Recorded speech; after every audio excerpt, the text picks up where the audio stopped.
এদেরকে সহযোগিতা করার জন্য ঘোড়া সরাই দেওয়ার জন্য আমি গেটের বাইরে গেছি। যাওয়ার এদিকে দেখলাম যে খুব সুন্দর গোটার একবার কম সব শেষ হয়ে গেছে। ওইদিকে যারা ছবি তুলতেছে সাংবাদিক এই জিনিসটা আমিও তাদের সহযোগিতা বাইক করে চলে যাও, যাতে আমাদের কেন্দ্রে কোনো বদনাম না হয়। সারাদিন সুন্দরভাবে উঠেছে, তোমরা চলে যাও। এইদিকের থেকে আমি কানে শুনতেছি এদিক দিয়া ছিল হলা শুনছি কি এদিকে প্রায় ওই বাড়ির ভিতর থেকে 50 জন ছেলে একসাথে বহিরাগত ছেলেরা কোন দিক দিয়ে আসছে? এদিক দিয়ে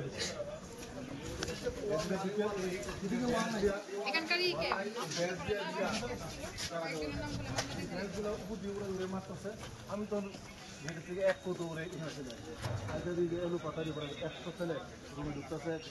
পুলিশ এদেরকে সহকারে গায়ে ধাক্কা দিতেছে। চুপ, একদম চুপ, চুপ, কথা না, একদম চুপ। আমার এটা না হেসরা করে আমার ওই চেয়ারের পায়ে ভাঙ্গা আমার হ্যাঁ মাথার উপরে চেয়ারের পায়ে ধরতেছে। একদম চুপ, পিস্তলটা বাইর করে দিয়েছে। পিস্তলটা রাখতে পারবো না এই মুহূর্তে, সিনাই নিয়ে যাইব। এখন আমি আর পিস্তলটা বাইর করতেছি না, কারণ আমার মাথার উপরে ইয়ে ধরে রাখছে। আর জনের চুপ, একদম চুপ, নিরুপায়ের মতো। আমি সাইডে বল দিতেছি। আর চতুর্দিকে থেকে এই দিক থেকে ঢুকছে সাংবাদিক কভার ঠিক করে, এদিক থেকে ঢুকছে পরে 50 জন। এই 100 জনে একটা বাক্স হলে এদিকে মাসে দেবো।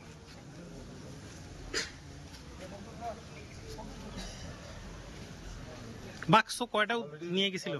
5 রাউন্ড গুলি করছি, এদের পিছনে শটগানের গুলি। তারপরে এদের দৌড়ে বাড়ির দিকে পালাইছে। বাক্স উদ্ধার করছেন?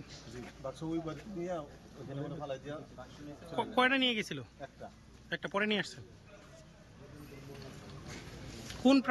কোন প্রার্থী সমর্থক ছিল ওরা কিছু বলছে? এরকম বলার কোনো ইয়ে ছিল না। মানে ওরা আসছে একেবারে ব্যালটে সিল মারার ঘটনা করছে কিনা, মানে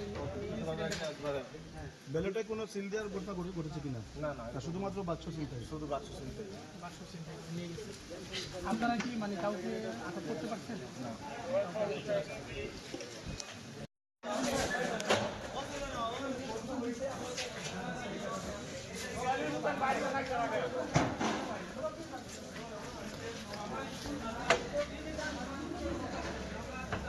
বাড়ির কাছ থেকে